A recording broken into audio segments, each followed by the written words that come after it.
ప్రజాహిత నేత, రాజకీయాల్లో విలక్షణ నాయకుడు మన అంజన్ కుమార్ యాదవ్ గారు. అంజన్ కుమార్ యాదవ్ ఉన్నాడు కాబట్టి ఇప్పుడు స్టార్ట్ అయింది కాబట్టి చూడాలి ఒకసారి ఏందనేది. పాత మనిషి కాబట్టి 10 years చేశాడు అతను.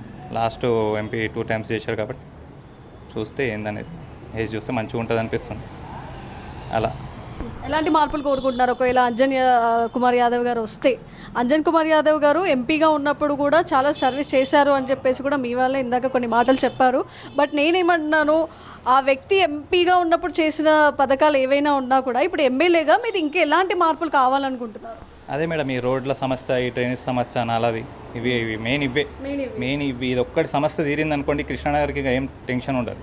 అదే మెయిన్, అదొకటి క్లియర్ అయిపోయింది అనుకోండి, ప్రాబ్లం ఏం లేదు. ఇది ఒక వాటర్ ప్రాబ్లం తప్ప అదొక్కటే చేయాలనుకుంటున్నాం మేము. ఇంకా వేరేది ఏం లేదు. కానీ స్ట్రీట్ లైట్లు అంటే వాళ్ళు మామూలు అవి వస్తుంటాయి, అప్పుడప్పుడు చేస్తుంటారు.